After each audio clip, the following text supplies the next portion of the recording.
They say the badge gives you power. They say the law is absolute. But what happens when the person in handcuffs owns the courtroom you're standing in? Officer Ryan Higgins thought he had the catch of the year, a stolen luxury sedan, and a suspect who didn't look the part. He didn't listen. He didn't check the paperwork. He just saw a target. But the next morning, when the bailiff cried, "All rise," Higgins didn't just see a judge. He saw his worst nightmare wearing a robe. This is the story of how arrogance destroyed a career, and how the gavel came down harder than the handcuffs. The rain in Precinct 4 didn't wash away the grime. It just made the oil slicks on the asphalt shine like bruised rainbows. It was 11:45 p.m. on a Tuesday. The kind of night that felt heavy, sticking to your skin. Officer Ryan Higgins tapped his fingers against the steering wheel of his patrol cruiser. He was 3 hours into a double shift, fueled by lukewarm gas station coffee and a lingering resentment over a denied vacation request.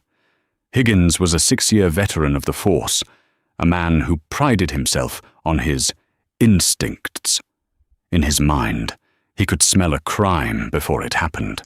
In the eyes of his precinct commander, Captain Bill O'Reilly. Higgins was a stats guy, someone who kept the arrest numbers high, regardless of the quality of the collar. "Dispatch. This is 4 Alpha. 2. Higgins muttered into his radio, eyes narrowing as a sleek, charcoal-grey Mercedes-Benz S-Class glided past him. It was moving exactly at the speed limit, 45 miles per hour. To Higgins, that was the first red flag. Innocent people sped, guilty people tried too hard to be perfect. "Go ahead. 4 Alpha. The dispatcher's voice crackled, running a plate. Victor X-Ray 9er. 224. Mercedes sedan. Looks like it costs more than my pension." He pulled out behind the vehicle, keeping his lights off for a moment. The car was pristine, tinted windows, out-of-state plates, Illinois. In this neighborhood, this was the gentrifying edge of the city, where crumbling brick row houses met overpriced condos. But an Illinois S-Class was still an anomaly. 4-Alpha. That tag comes back to a, let me check. Status is reported lost/stolen, regarding the physical plate, not the vehicle VIN. Wait, hold on. Higgins didn't wait for the hold on. He heard stolen and plate, and his adrenaline spiked. He flipped the lights. Blue and red strobes fractured the rainy night. Inside the Mercedes, Beatrice Holloway sighed. She was 52 years old, though she looked 40. She was tired. She had just driven 4 hours from Chicago to settle her late aunt's estate. The car was a rental upgrade she'd picked up at O'Hare because her usual SUV was unavailable. She had the contract on the passenger seat. She pulled over immediately, activating her hazards. She lowered all 4 windows, a habit from growing up black in America, and placed her hands at the 10 and 2 positions on the wheel. Higgins approached the car with his hand resting on his holster. He didn't walk with caution. He walked with aggression. He shined his flashlight directly into the driver's side, blinding Beatrice. "License and registration, now!" Higgins barked, water dripping from the brim of his cap. "Good evening, officer," Beatrice said, her voice calm, possessing that specific, resonant timbre that had commanded courtrooms for 15 years. "This is a rental vehicle. The agreement is right here on the seat. I can reach for it if you allow me. I didn't ask for a story. I asked for your license," Higgins snapped. He looked at her, a black woman in a cashmere sweater, pearl earrings catching the flashlight's glare. To him, she didn't look like the owner of a $100,000 car. She looked like someone taking a joyride. My license is in my purse, which is on the floorboard, Beatrice stated clearly. Get out of the car. Excuse me. Beatrice turned her head slightly, squinting against the light. Officer, I have done nothing wrong. I am complying. If you check the rental, I said get out of the car. Step out now. Higgins yanked the door open. The violence of the action startled her. Before she could unbuckle, he reached in, grabbing her wrist. Officer, you are making a mistake, Beatrice said, her voice dropping an octave, becoming steelier. I am a Federal Circuit Court judge. I advise you to release my arm. Higgins laughed, a short, sharp bark of disbelief. Yeah, and I'm the police commissioner. Get out. He dragged her out. Beatrice stumbled onto the wet pavement, her cashmere soaking up the dirty water. She didn't fight back. Physically, she knew better, but her eyes locked onto his badge number. Higgins. 4,922. Turn around. Hands on the hood. He kicked her legs apart, patting her down roughly. Officer Higgins, Beatrice said, her face pressed against the cold metal of the rental. The license plate on this car was likely reported stolen because rentals often have their plates swapped. If you run the VIN, you will see the car belongs to Hertz. Check the glove box. Shut up, Higgins hissed, cuffing her. He tightened the ratchets until they bit into her skin. You're under arrest for possession of a stolen vehicle and resisting a lawful order. I haven't resisted, she said calmly, though her heart was hammering against her ribs. And you haven't read me my rights. You have the right to remain silent, Higgins mocked, shoving her toward his cruiser. So use it. As he shoved her into the cramped back seat, Beatrice Holloway didn't cry. She didn't scream. She simply adjusted her posture as best she could in the handcuffs, took a deep breath, and watched him through the plexiglass. She was memorizing him. Every movement, every sneer. Higgins got back in the front seat, feeling a rush of power. He radioed in. One in custody. Female, agitated, claims to be a judge. He chuckled. Bringing her to central booking. He had no idea that the stolen plate flag was a clerical error from a rental theft 6 months ago that hadn't been cleared from the NCIC database. He had no idea the car was legitimate, and he certainly had no idea that the woman in his back seat had been appointed to the bench by the President of the United States.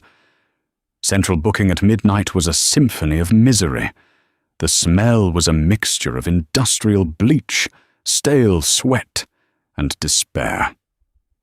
Higgins marched Beatrice in, parading her past the drunk tank and the petty thieves. He enjoyed this part, the processing. It was where he stripped away their dignity. Name. The booking sergeant, a tired man named Miller, asked without looking up. Beatrice Ann Holloway, she replied. Occupation. United States Federal Judge, Northern District of Illinois, she said. Miller paused. He looked up, his eyes scanning her face. He saw the pearls, the posture, the wet but expensive clothes. He looked at Higgins. Ryan, are you sure about this? She's lying. Miller. Higgins scoffed, leaning against the counter. Caught her in a hot Benz. Plate came back stolen. She's got a story for everything. Probably a housekeeper who took the boss's car for a spin. Beatrice stared at Higgins. Officer Higgins, I requested you verify the VIN. Did you? I don't need to verify anything. The system said stolen. Higgins retorted. Process her, Higgins ordered Miller. Put her in holding cell 3. The cold one. Miller hesitated, but typed it in. Fingerprints and mugshot. Ma'am, over here. The humiliation was systematic. They took her purse, her jewelry, her shoes. They forced her to wipe off her makeup. The mugshot flash blinded her again. When they shoved her into the holding cell, it was freezing, just as Higgins had promised. There was a metal bench and a toilet with no seat. Beatrice sat on the bench. She closed her eyes. She needed to center herself. She was boiling with a rage she hadn't felt in decades, but rage was useless here. Strategy was everything. "Phone call," she shouted toward the bars after an hour of silence. Higgins walked by, twirling a set of keys. "System's down, Your Honor," he mocked. "Maybe in the morning. By law, I am entitled to a call. If you deny me this, I will add a violation of due process to the lawsuit I am already drafting in my head," she said. Higgins rolled his eyes. He unlocked the cell door and threw a cordless phone at her. "Make it quick. You got 2 minutes." Beatrice didn't call a lawyer. She didn't call a bail bondsman. She dialed a number she knew by heart. It was a private line. "Yeah." A gruff, sleepy voice answered on the third ring. "Chief Anderson," Beatrice said. There was a pause, the rustling of bedsheets. "Beatrice Judge Holloway. It's 1:00 a.m. Is everything all right?" Chief of Police Robert Anderson had gone to law school with Beatrice. They were old friends, political allies, and occasional tennis partners. "Robert, I am currently in holding cell 3 at your 4th precinct. I have been arrested by Officer Ryan Higgins, badge 4922. He has charged me with possession of a stolen vehicle, which is a Hertz rental, and resisting arrest, which consisted of me asking him to check the rental agreement." The silence on the other end was deafening. Then a slow, terrifying exhale. "He arrested you. He also refused to check the VIN, tightened my cuffs to the point of cutting circulation, and mocked my title. I want him processed, Robert, but not tonight. I'm coming down there right now. I'll have his badge on my desk in 20 minutes. Anderson growled. "No," Beatrice commanded. "Do not come down here. Do not call the precinct. Let me stay the night." "Beatrice, are you crazy? You're a federal judge. You can't stay in a cell. I need to see this through. Robert, I need to see exactly how he behaves when he thinks no one is watching. I want him to testify. I want him to stand in a courtroom and lie under oath. If you intervene now, he gets a slap on the wrist for a mistake. If he lies to a judge tomorrow, that's perjury. That's the end. You want to trap him." Anderson realized. "I want justice. Robert, for me, and for everyone else, he's done this to who didn't have your private number. Tomorrow morning is the arraignment. Ensure Officer Higgins is the presenting officer, and ensure that the presiding judge for the morning docket is unavailable. You can't preside over your own case. That's a conflict. I know the law. Robert," she whispered, a cold smile touching her lips. "I won't be presiding over my case. Just make sure the scheduled judge calls in sick. I'll handle the rest with the Chief Justice of the circuit. Just get me out of this cell at 6 a.m. and get me a fresh robe." "Higgins has no idea what he stepped in," Anderson muttered. "No," Beatrice said, looking through the bars at Higgins, who was laughing with another officer, pointing at her cell. "He doesn't. Good night, Robert." She handed the phone back to Higgins. "Who'd you call your pimp?" Higgins sneered. Beatrice didn't answer. She just sat back down on the cold metal bench and waited for the sun to rise. The morning sun did nothing to improve Officer Higgins's mood. He was tired, hungover from the adrenaline crash, and annoyed that he had to stay for the morning arraignments. Usually, He'd hand the paperwork off to the court liaison, but the sergeant insisted he present this one personally.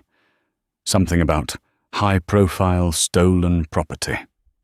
Higgins adjusted his tie in the reflection of the courthouse vending machine. He felt good.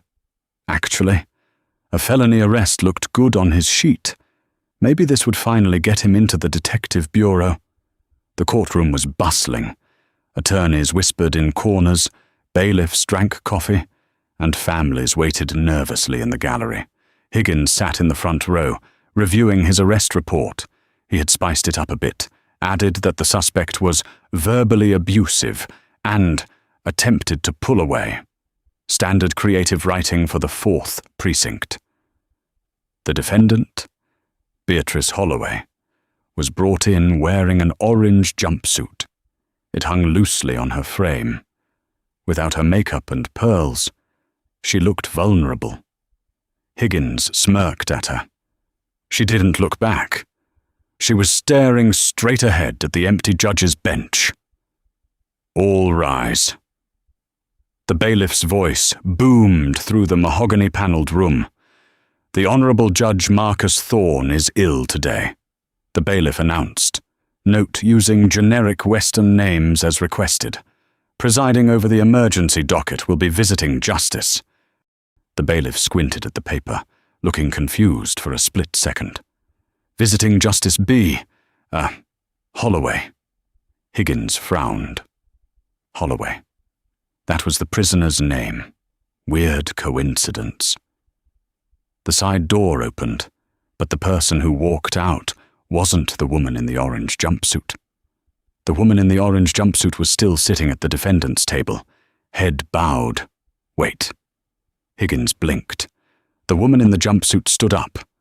A public defender whispered something to her, and she nodded. Then, the woman in the jumpsuit looked at the bailiff. Actually, the public defender, a sharp woman named Sherry Jenkins, spoke up. There seems to be a confusion with the docket. My client, Beatrice Holloway, is the defendant. The bailiff looked at the sheet again. I have a substitution order here from the Chief Justice. It says Judge Holloway is presiding. The courtroom murmured. Higgins felt a bead of sweat roll down his neck. Then, the back doors of the courtroom swung open with a dramatic thud. Walking down the center aisle was not a judge, but Chief of Police Robert Anderson, in full uniform. Flanking him were 2 internal affairs officers. What is going on? Higgins whispered to the cop next to him. Chief Anderson walked up to the prosecutor. They whispered. The prosecutor went pale. He turned to the judge's bench, which was still empty. Your Honor, the prosecutor yelled at the empty chair, flustered. The state moves to dismiss all charges against the defendant. Beatrice Holloway, with prejudice immediately. Dismiss. Higgins stood up, outraged. She was driving a stolen car. I have the report. Sit down, officer. Anderson barked, his voice echoing off the walls. Suddenly, the door behind the judge's bench opened. A figure stepped out. She was wearing a flowing black judicial robe. Her hair was perfectly coiffed. She wore pearl earrings. Higgins squinted. It was the woman from the car. The woman from the cell. But the woman in the orange jumpsuit was still at the table. Higgins looked back and forth. The woman in the jumpsuit turned around. It wasn't Beatrice. It was a decoy, a woman of similar build who had been processed into the holding cell after Beatrice was secretly released at 6 a.m. by Anderson. The woman on the bench, the real Beatrice Holloway, sat down. She didn't bang the gavel. She simply folded her hands and looked directly at Officer Ryan Higgins. Officer Higgins, Judge Holloway said. Her voice was amplified by the microphone, booming with the authority of God. Please approach the bench. Higgins's knees felt like water. The blood drained from his face so fast he felt dizzy. He looked at the chief. The chief looked away. I... Higgins stammered. Now, officer, she commanded. Higgins walked through the swinging gate. He felt like he was walking to the gallows. He stood before the elevated bench, looking up at the woman he had thrown into a freezing cell the night before. "Officer Higgins," she began, her voice deceptively soft. "I have your arrest report here. In it, you state that the suspect was belligerent, uncooperative, and refused to identify herself. Is that your sworn statement?" Higgins looked around. The entire courtroom was silent. "Yes, Your Honor. That's what I wrote. You are aware that perjury is a felony. Officer, yes, Your Honor. And you are aware that this courtroom and the holding area of Precinct 4 and your patrol car are all equipped with audio recording devices." Higgins froze. He knew the dash cam was off. He had turned it off.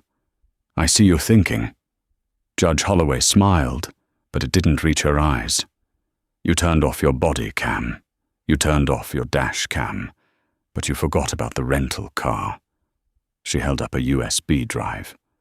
"The Mercedes S-Class. It has a Guardian mode.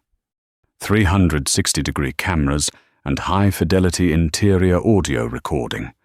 It uploads to the cloud instantly.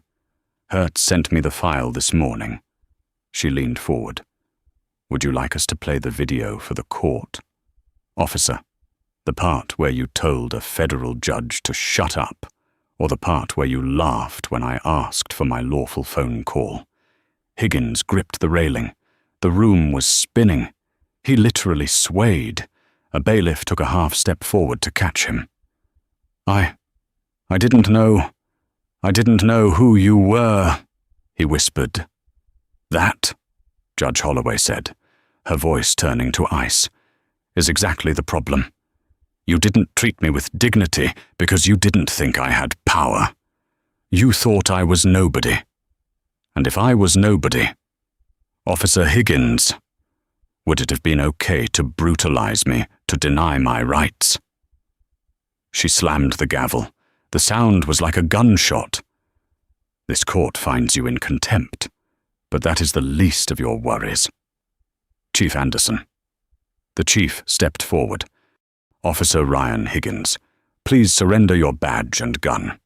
You are under arrest for perjury, false imprisonment, and official misconduct." As the handcuffs, the same cold steel he had used on her, clicked around Higgins's wrists, he looked up at Judge Holloway one last time. "This isn't fair," he whimpered. "Life isn't fair. Mr. Higgins," she replied, opening a file folder. "But the law is... Get him out of my sight." The silence in the courtroom following Higgins's arrest was not the silence of peace. It was the vacuum before an explosion.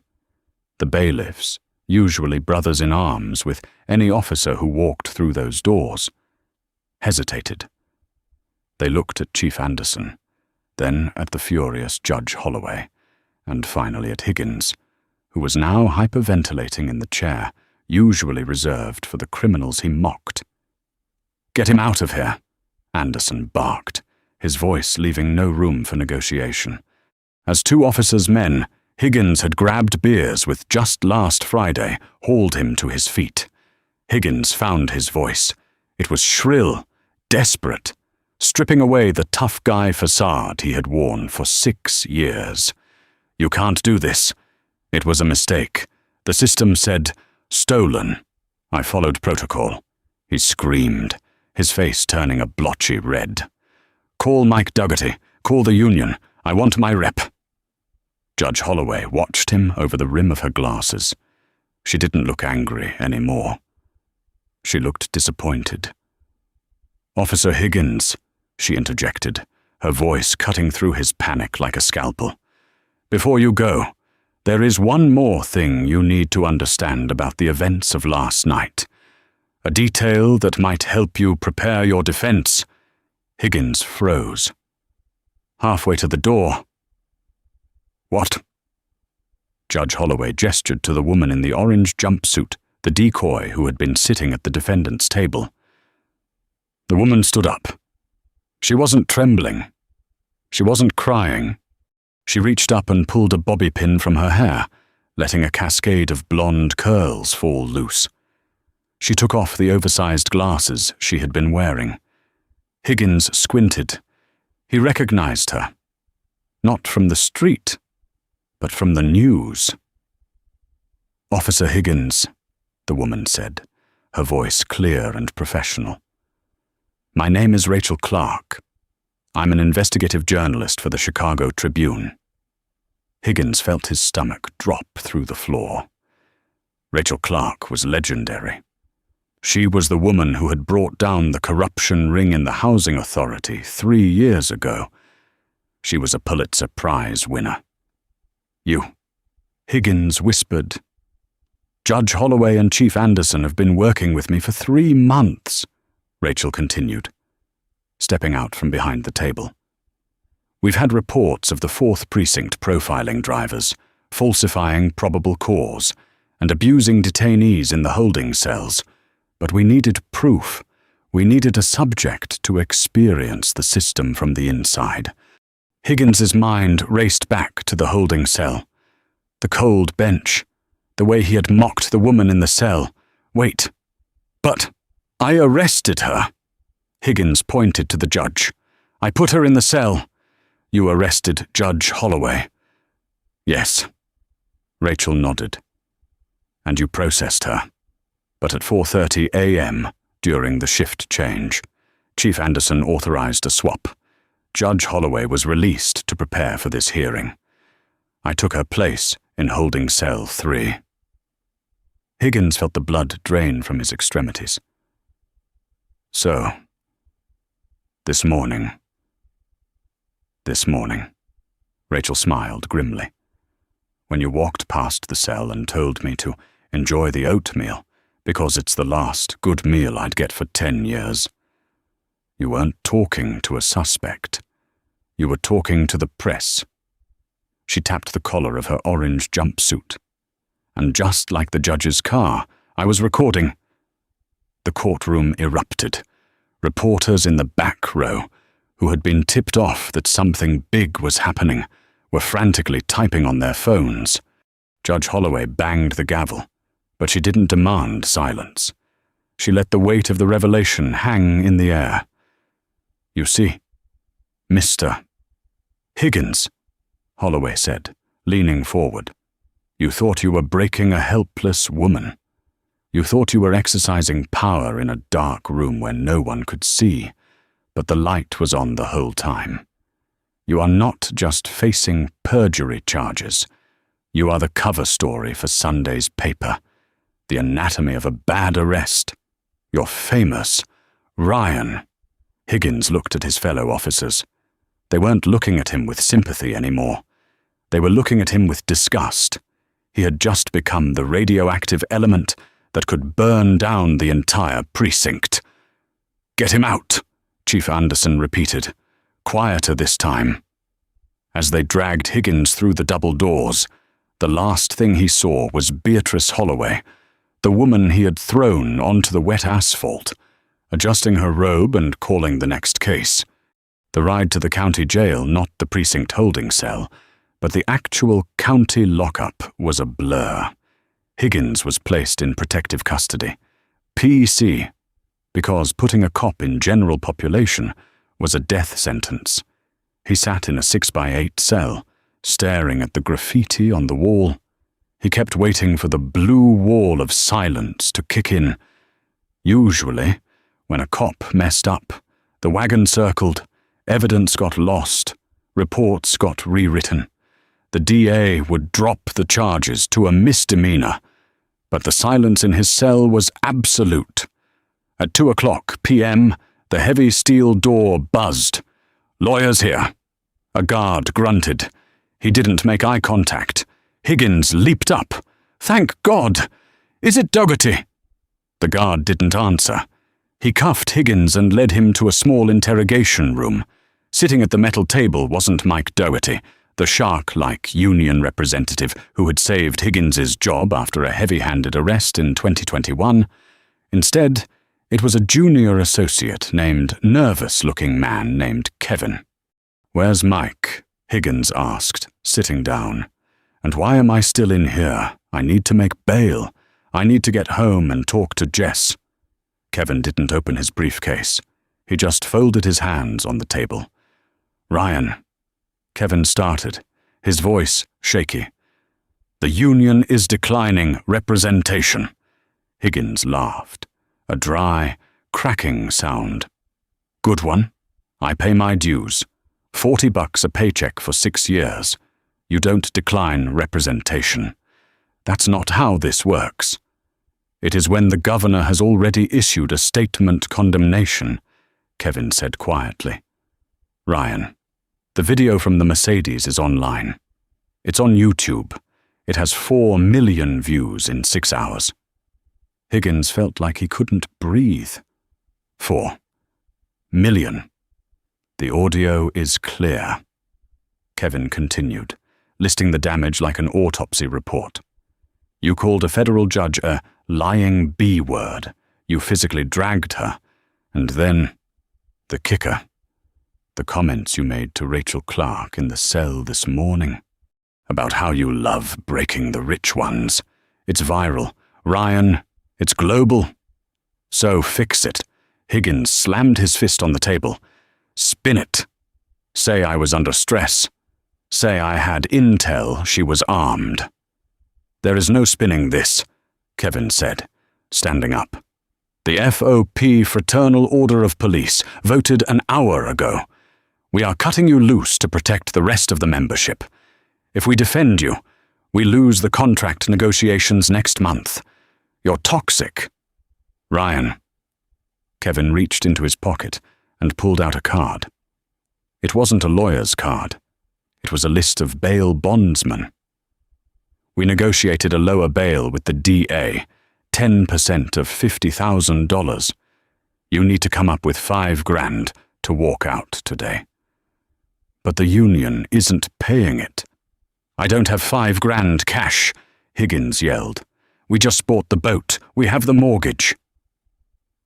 "Then you better call Jessica," Kevin said, turning to the door. "Good luck, Ryan." The door clicked shut. Higgins was alone. The reality of hard karma wasn't just losing a job. It was the realization that the system he had worshipped, the system he thought protected him, was a machine. And he was no longer the operator. He was the raw material. It took 6 hours for Higgins to get the money. He had to call his brother, a mechanic in Ohio, and beg. His brother, who hadn't seen the news yet, wired the money with a promise that Ryan would pay him back next week. Ryan lied and said yes. He walked out of the county jail at 9:00 p.m. It was raining again. He expected a media circus, but the jail had released him through the back sally port to avoid a riot.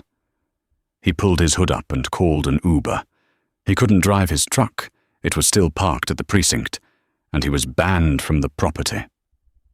The Uber driver, a young guy listening to a podcast, didn't recognize him. The irony stung. The podcast he was listening to was The Daily, and the topic was police accountability and the Holloway case. Higgins sat in the back, listening to analysts dissect his career, his psychology, and his mistakes. They called him a symptom of a rot.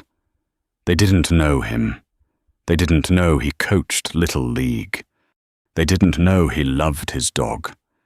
But as Judge Holloway had said, did he know Beatrice Holloway was a grandmother? Did he care? The Uber pulled up to his house in the suburbs. It was a nice house, a 2-story colonial with a manicured lawn, the American dream. But something was wrong. There were cars parked everywhere. Not police cars, news vans, and there were people, a crowd of maybe 50, standing on the sidewalk, holding signs. "Drive past," Higgins shouted at the driver. "Don't stop, this is the address you put in. Man," the driver said, confused. Then he looked in the rearview mirror. He looked at the house. He looked at Higgins. His eyes went wide. "Wait. You're him?" "Just drive," Higgins yelled. "Get out of my car," the driver said, pulling over instantly. "Get out. Now." Higgins scrambled out of the car a block away from his house.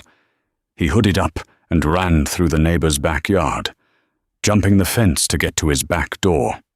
He burst into the kitchen, soaking wet, panting. "Jess," he called out. "Jess, I'm home. It's a nightmare, but we'll fix it." The kitchen was empty, but it wasn't just empty of people. It was empty of life. The coffee maker was gone. The photos on the fridge were gone. Higgins ran into the living room. The TV was there, but the wedding photos on the mantel were missing. Jessica. He ran upstairs. The master bedroom closet was open. Her side was bare. No clothes, no shoes. On the bed, sitting neatly on the comforter, was her engagement ring. Next to it was a handwritten note. Higgins picked it up, his hands shaking so violently he could barely read. "Ryan, my sister called me at work. She sent me the link. I watched it.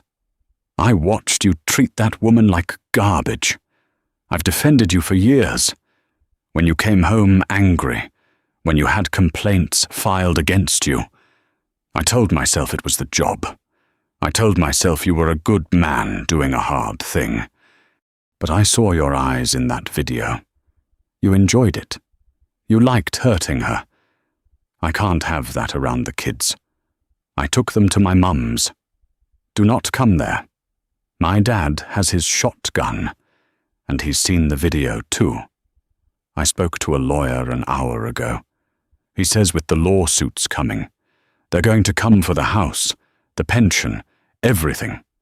I'm filing for divorce to protect my half of the assets for the children. Don't call me." Jess Higgins sat on the edge of the bed. The silence of the empty house was louder than the screaming crowd outside. He pulled out his phone. He had turned it off in the jail. He turned it on now. It vibrated instantly. A continuous, unbroken buzz. 4,200 unread text messages. 150 missed calls. Twitter mentions 99 plus. He opened Twitter against his better judgment. #FireHiggins was the #1 trend in the United States. #Judge Holloway was #2. He scrolled at Justice Now. This is Officer Ryan Higgins.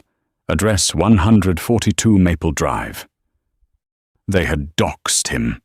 At Legal Eagle, watching the Holloway tape, this is the clearest deprivation of rights case I've ever seen. Higgins is looking at 5 to 10 years federal time if the DOJ picks this up. At XCOP, guys like Higgins make the badge heavy for the rest of us. Turn him in. Then he saw the GoFundMe. Someone had started a legal defense fund for Ryan Higgins. It had raised $50, and then a screenshot below it showed that GoFundMe had removed the campaign for violating their terms of service regarding campaigns for the defense of alleged financial or violent crimes. Higgins walked to the window and peeked through the blinds. The crowd outside was growing. Someone threw a rock. It clattered against the siding. He had no gun. The chief had taken it. He had no badge. He had no wife. He had no union. He walked into the bathroom and looked in the mirror. He looked older. The arrogance that had fueled him for years, the armor of the uniform, was gone. He was just a man in a wet hoodie, trapped in a house he couldn't pay for, waiting for the inevitable. But the karma wasn't done. The real world doesn't just punish you socially, it punishes you financially and legally. And the phone rang again. It wasn't a blocked number. It was the frantic voice of his landlord. He owned a small rental property across town that provided extra income. "Ryan, is that you?" "Yeah. Jerry, look, I can explain." "Explain, Ryan. Someone set the rental on fire. The tenants are safe, but the place is gutted. They tagged Justice on the garage door. The insurance company is already calling me, saying they might not cover it, because it's a targeted act regarding criminal conduct of the owner. You're ruining me. Ryan." The line went dead.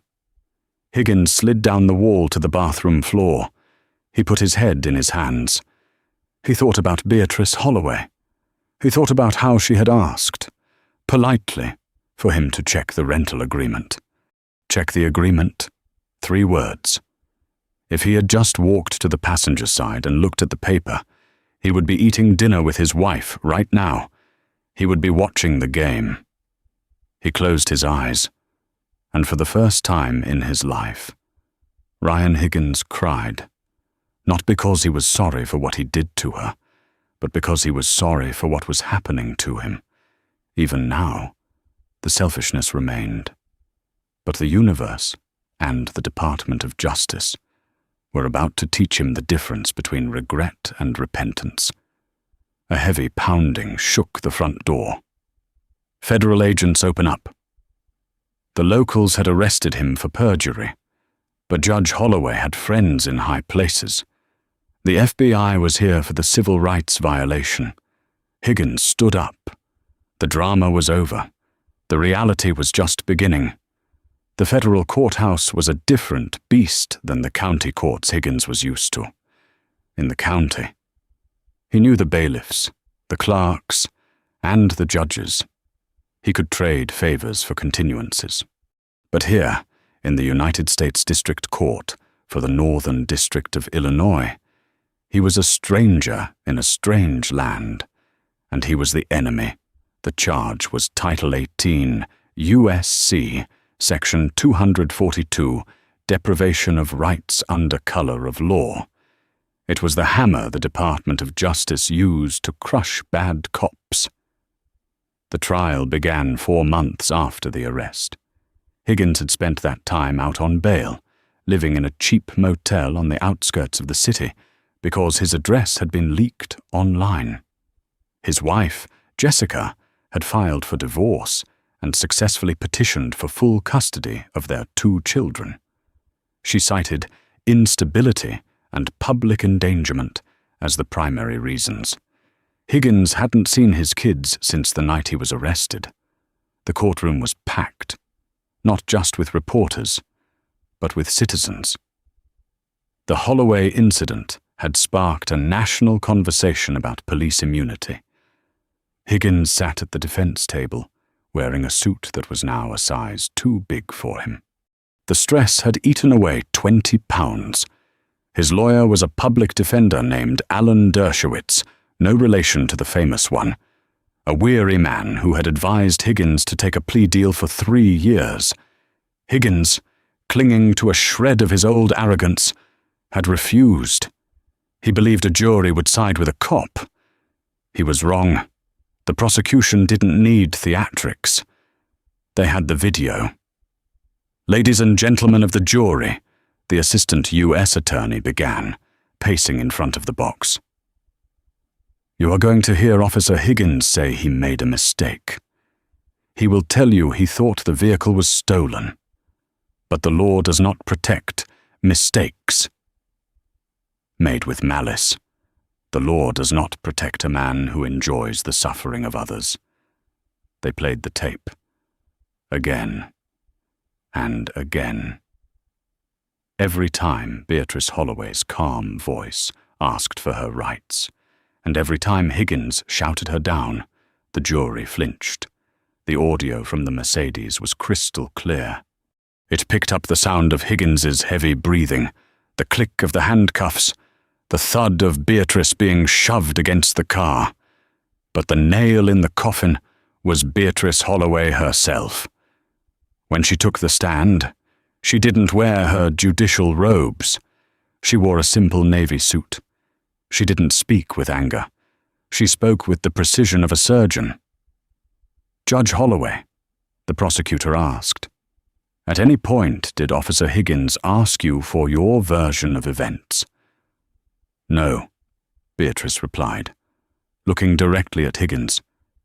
"At any point did he verify the VIN number on the dashboard, which was clearly visible?" "No. And when you identified yourself as a federal judge?" What was his response? Beatrice paused. She took a sip of water. He laughed. "He told me that if I was a judge, he was the police commissioner.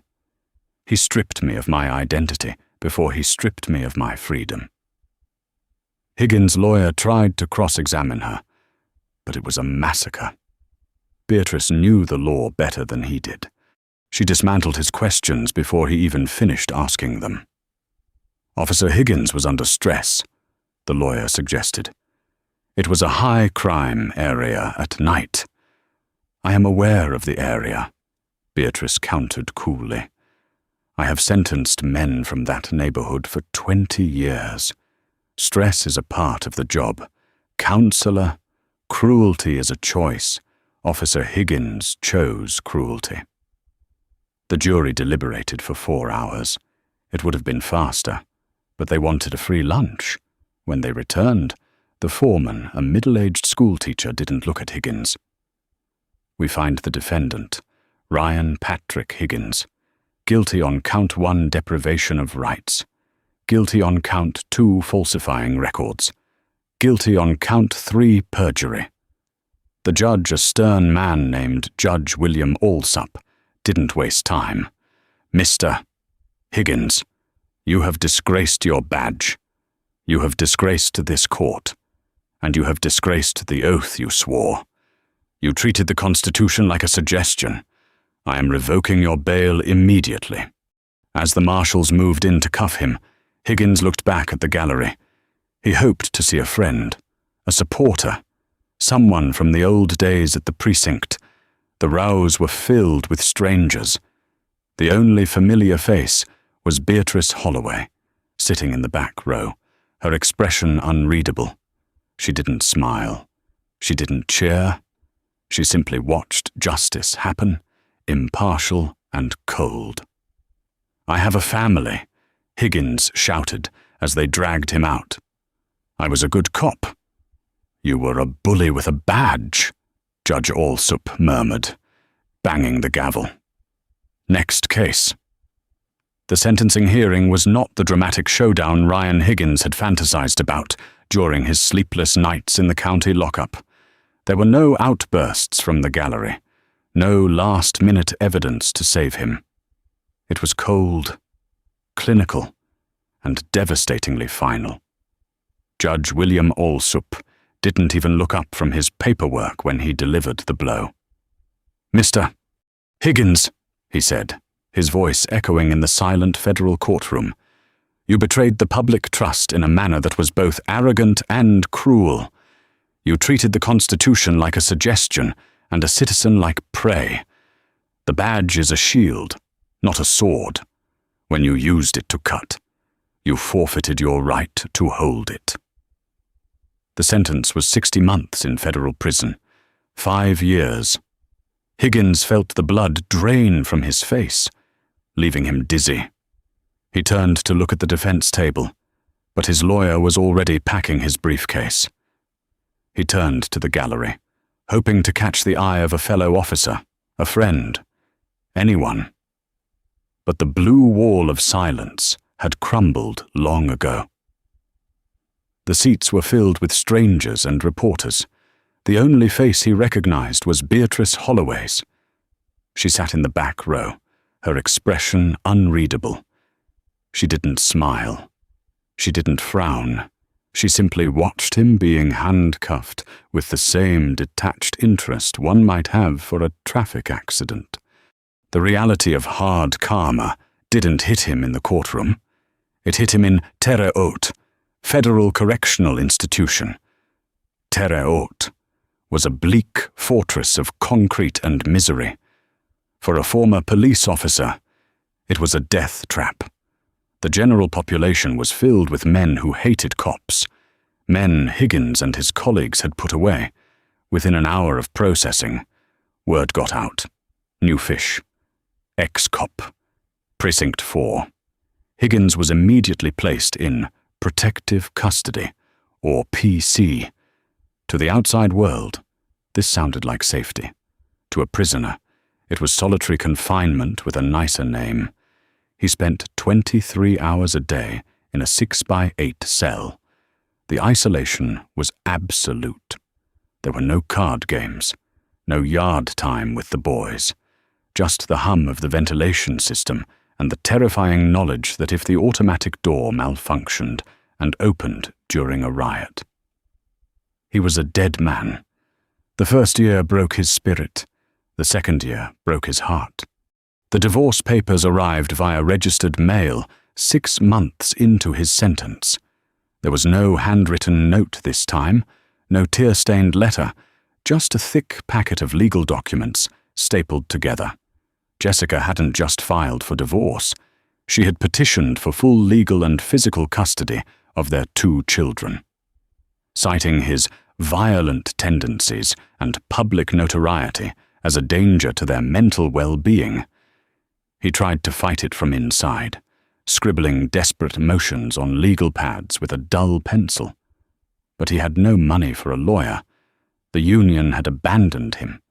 His pension, usually protected, was being garnished to pay the civil restitution to the victims of his other bad arrests that the investigation had uncovered. He was watching his life being dismantled, brick by brick, from behind a steel door. The letters from his kids stopped coming after the first Christmas. He found out later that his son, Tyler, had gotten into a fight at school because another kid called his dad a dirty cop. Tyler had come home crying and told his mother he didn't want to write to him anymore. Jessica honored the request. Ryan Higgins ceased to be a father. He became a shameful secret the family was trying to forget. By the time he was released on good behavior after serving 4 years and 2 months, the world had moved on without him. But it hadn't forgiven him. He stepped off the Greyhound bus in downtown Chicago with $40 in his pocket and a plastic bag of clothes. It was raining again. The universe seemed to love that irony. He couldn't go back to the suburbs. His house had been sold 3 years ago to pay legal fees. He checked into a halfway house on the south side, a crumbling building that smelled of stale smoke and despair. The job hunt was the next circle of hell. Higgins had a college degree. He had commendations. He had skills. But he also had a name that was radioactive. Every interview ended the same way. The manager would seem interested, maybe even impressed by his demeanor. Then they would type Ryan Higgins, Chicago, into Google. The search results were a digital tombstone. Video of judge arrest goes viral, Officer Higgins fired. The cruelty of Officer 4922. Federal judge calls Higgins a bully with a badge at sentencing. The manager's face would change. The polite smile would vanish, replaced by a look of recognition and disgust. "We'll call you," they'd say. They never did. He was rejected by security firms. He was rejected by warehouses. He was even rejected by a landscaping crew because the foreman said, "I don't want the drama if someone recognizes you." 6 months out of prison. The man who once commanded the streets was scrubbing toilets at a truck stop off I-90. It was a cash-under-the-table gig, the only kind he could get. He wore a name tag that said Ray to avoid questions. One afternoon, while mopping the grime off the tile floors of the restroom, he heard a news broadcast playing from the TV in the trucker's lounge. Today marks the 5-year anniversary of the landmark Holloway Act. The anchor announced. Higgins froze, gripping the mop handle. The legislation, championed by retired federal judge Beatrice Holloway, has revolutionized police accountability. Since its passage, complaints of officer misconduct have dropped by 40% nationwide. Judge Holloway, now retired, is celebrating the opening of the new Holloway Legal Aid Center, providing free counsel to victims of civil rights abuses. The screen cut to a live shot. There she was, Beatrice Holloway. She looked magnificent older, yes, but radiant. She was cutting a ribbon with a giant pair of scissors, surrounded by smiling politicians and cheering citizens. She was a hero, a reformer, a legend. Higgins looked at his reflection in the dirty mirror above the sinks. He looked 20 years older. His skin was grey, his eyes hollow. He had lost his hair. He was cleaning up the filth of strangers for minimum wage. He walked out of the restroom and into the lounge, mesmerized by the screen. "She's something else, ain't she?" A trucker sitting nearby said, taking a bite of a sandwich. "My cousin got jammed up by a bad cop in St. Louis last year. Used that Holloway Act to get the body cam footage. Saved his ass. That woman is a saint." Higgins felt a lump form in his throat, hard and painful. "Yeah," he whispered, his voice raspy. "A saint. You know her?" the trucker asked, glancing at him. Higgins looked at the screen one last time. He saw the woman he had thrown into a cell, the woman he had mocked, the woman he had tried to break. She had taken his malice and turned it into a shield for millions of people. She had won in a way that wasn't just about the court case. She had won the moral universe. "No," Higgins said, turning back to his mop bucket. "I don't know her. I don't know anyone like that." He pushed his cart back into the restroom and let the door swing shut, blocking out the sound of the applause on the TV. The final twist wasn't that he was in jail or that he was poor. It was that he was irrelevant. He had been the villain in her story. But in the end, he was just a stepping stone for her greatness. He was the mistake that proved why she was necessary, as he plunged the mop into the grey, swirling water. Ryan Higgins finally understood the true weight of the gavel. It hadn't just struck him down, it had erased him. And there you have it, the incredible, true-to-life saga of how one man's arrogance collided with a woman's unshakable dignity. Ryan Higgins thought the badge made him invincible. But he learned the hard way that true power doesn't come from a uniform. It comes from integrity. He lost his career, his family, and his freedom, while Judge Beatrice Holloway turned her trauma into a law that protects us all. This story isn't just about revenge, it's about the balance of the universe. Sometimes, the gavel hits back. If you enjoyed this deep dive into justice served cold, please hit that like button. It really helps the channel grow. Don't forget to subscribe and ring the bell so you never miss a story. And tell me in the comments, do you think Higgins's punishment was enough, or did he deserve more? I read every comment. Thanks for watching, and I'll see you in the next one.